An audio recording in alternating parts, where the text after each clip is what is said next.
Nicolas Bedos n'a pas sa langue dans sa poche, au contraire. Sur Instagram ce jeudi 2 février, l'acteur a poussé un coup de gueule contre la censure dans le milieu artistique et condamne les appels au boycott. Dans 10 ans, vous aurez honte. Nicolas Bedos est très remonté.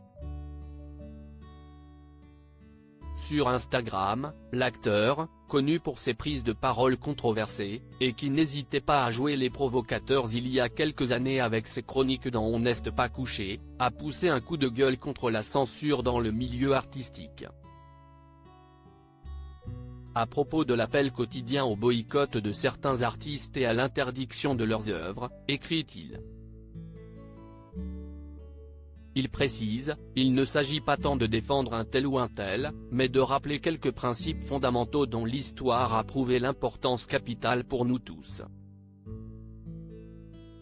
À chaque fois, vos causes se prétendent nobles, salutaires ou révolutionnaires. Il prend alors le temps de citer le nom d'œuvres qui ont été censurées avant de finalement être admirées, comme ils ont eu honte lorsqu'au nom de la morale et de l'atteinte aux bonnes mœurs, des voix portées par Ernest Picard, celui-là même qui fit censurer plusieurs poèmes des Fleurs du Mal, demandait l'interdiction de Madame Bovary, ce roman de Gustave Flaubert aujourd'hui considéré comme un chef-d'œuvre.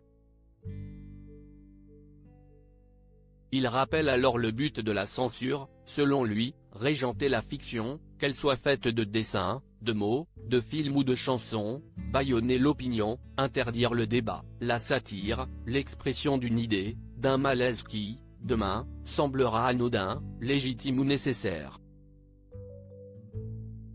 Par la suite, il s'adresse directement à ceux qui condamnent à tort dans sa publication, « Vous êtes toujours là, mêlant comme hier idéologie, jalousie et opportunisme à court terme, mélangeant comme toujours le tableau et le peintre. À chaque fois, vos causes se prétendent nobles, salutaires ou révolutionnaires.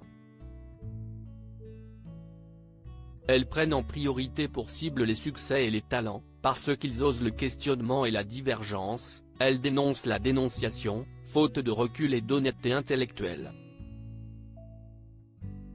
Et d'ajouter, 10 ou 20 ans plus tard, si est-il la honte, qui, comme l'arroseur arrosé, se retrouve contre vous, contre toutes celles et ceux qui n'ont toujours pas compris qu'une œuvre d'art, bonne ou mauvaise, gagne toujours à la fin.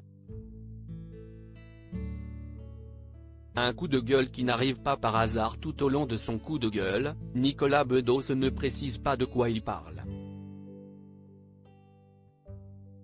Peut-être fait-il référence à l'affaire Bastien Vives.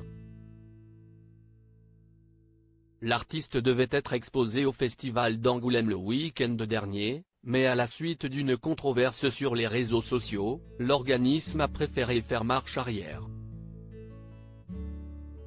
Le travail de l'auteur de bande dessinée est jugé par certains pédopornographique, alors que ni lui, ni son œuvre ne fait l'objet de condamnation par la justice.